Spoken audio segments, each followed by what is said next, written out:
No, I agree. 800 years, Well, yes. Switzerland isn't far away. So if you come to London, you've got the whole of Europe at your fingertips. It's true. So no, I have no argument with the Swiss at all. And of course, I think it is precisely because right across Europe you have a diversity but a long history of financial services that there's plenty of opportunities for companies to engage in different ways.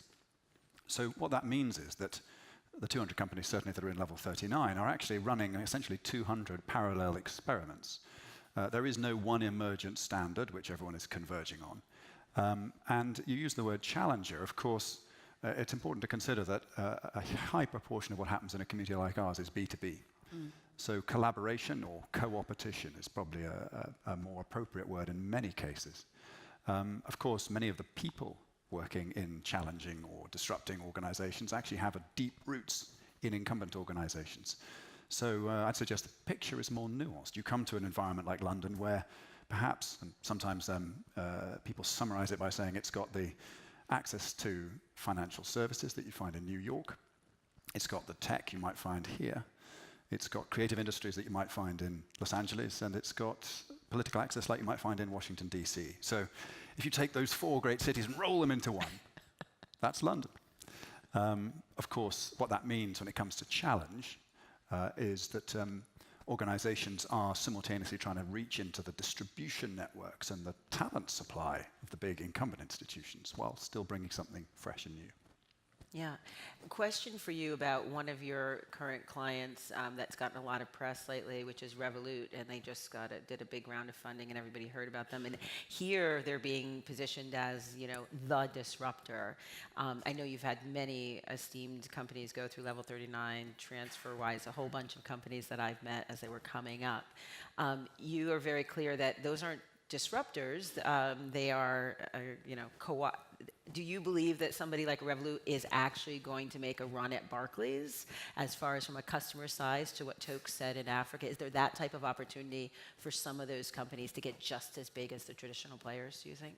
Oh, I think there's every bit of opportunity for huge scale, and Revolut's a fantastic example of a company that's certainly set itself as a rival. It's presenting fresh ideas, new ways of doing things, very, very customer-centered.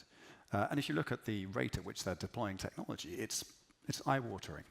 Yeah. And I believe that's in part because they are part of this highly competitive cohort of organizations. But critically, that cohort includes incumbents and external non-financial services competitors as well. So sometimes people compare this to a peloton in a cycle race. Everyone goes faster if they're actually competing with each other. Yeah, okay. I want to switch gears. Amy, who I have known for a long time, she was a very tough boss, let me tell you, back in the days.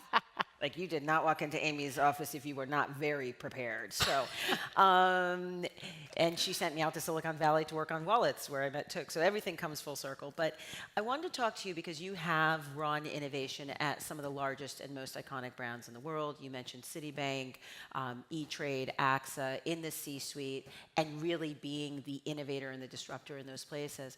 I'd love to hear your perspective on innovating and disrupting from within, and some of the challenges and some of the wins that you see when big companies get it right. Yeah. So think about it. We just passed the 10-year anniversary of the collapse of Lehman Brothers. And I was in the very unenviable position of being the Chief Innovation Officer at Citi at the start of the financial crisis. And I was laid off from that position. As you can imagine, that was a day when the word innovation was associated with, the toxic assets being created out of the corporate bank, mortgage-backed securities and CDOs and all the things that we never quite knew what those acronyms stood for, but we started to learn really quickly. And I think the last decade has been a really interesting and challenging time for the big financial services institutions. And clearly my perspective is very much US and very much consumer, but I think some of these comments are probably generalizable, that I think for about the first 5 years after the crisis, there was almost like the big institutions were so focused on compliance, on expense reduction, on managing their relationships with the regulators, that they really, to a large extent, took their eye off the innovation ball. I mean, I think, some of the statistics I can remember, 30% increase in spending on compliance. Citi which I know well. When I left Citi, there were 375,000 employees. I think now there's probably a little over 200,000. So you can see like the just vast reduction in the workforce, and with that, a tremendous outflow of talent and a real loss of institutional memory. And so, you know, it took about 5 years, I think, for most of them, and I think some still are fighting their way out of the dark, right? And I won't name names, but we see them in the headlines all the time. And so it was almost like a lost 5 years. And so in the last few years, you've seen a lot more attention on the key trends that traditional players really see affecting their business model. So mobility, right? The real movement into central roles in the workforce and the economy of the millennial generation, right, with a whole different set of attitudes, and who are owning, in general, student loan debt in the United States that is larger than credit card debt, who may not aspire to own a house in the suburbs that, you know, my husband and I never thought twice about. You know, like something's like, who the hell is going to buy these homes? You know, millennials aren't. And so you see these incredible trends, technological, demographic, attitudinal. Gene Sperling talked about, you know, just the gutting of the middle class, you know, tremendous wealth polarization in the United States, and all of these trends, cybersecurity, cyber threats, any of these trends would be tremendous challenges for these institutions, and now they're being forced to confront them all at once at a time when they really have to attract a different kind of talent and also do things differently. So I think there are a lot of great ideas, and I think you see many institutions doing many, many, many interesting things, and certainly investing a lot of resources in innovation around robo-advising, around blockchain, around mobile, around omni-channel experiences, I mean, around the use of artificial intelligence. So there's a lot happening. But I think they still need a lot of help and are still trying to figure out how do we connect insights about what customers really need to the drivers of our business model, and what is the business model going to evolve to? Because even for fintechs, many of them, the business models are the same as traditional institutions. They just have a new coat of paint on them. You know, they're lending money and they're collecting deposits. You know, it's amazing how not differentiated the business model is. And so I think there's still a lot of room for growth. And I think startups, companies like Ripple and the many other interesting innovators in the startup space can bring a lot. I'll just say that, you know, big companies don't own the market on bureaucracy, just like startups don't own the market on innovation. So I wouldn't write off at all the potential for the established players to do some really interesting things.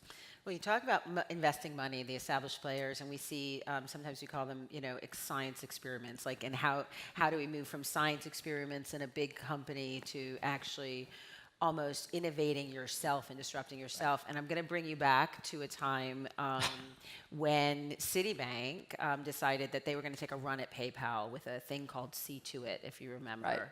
Right, way back when. And I think this is interesting because we sometimes talk about the lore of, you know, PayPal 20 years ago was, you know, trying to find funding or an owner, and, you know, knocked on MasterCard door, and MasterCard said no thank you, as the story goes, and knocked on Citibank, and Citibank goes, we'll build it ourselves. We have 100 million customers. We can do this. We have their accounts. We can do their email. We have their emails. We don't need someone else. My question to you is, why do you think some of those big initiatives, because that was a big investment. I mean, some people say that there's like $100 million invested in that. Why is it so hard for a big company to innovate from within, even though they have the customer base and they have all of these advantages? What do you think that barrier is to being the next PayPal? You know, I don't think there's one barrier, and I think it varies. It can really vary by the institution. But it was interesting. When I did the research for my book, I interviewed probably about 50 people who I all saw as change makers, people who somehow have, you know, managed to do it. But a combination, not just financial services, probably covered about a dozen sectors, and founders, investors, and corporate executives who had lessons to share. I think what stops people, first of all, in general, I was like the worst science student on earth, but one thing I do remember was Newton's first law of physics, which is the law of inertia. And I think, you know, we have a, you know, human nature is things will continue on their present course. unless they're disturbed by something of much greater force. And unfortunately, that usually means something bad has to happen. So I think you need these people in the organization who are willing to have enough passion and a sense of purpose and insight about a market need, who are willing to stand up, but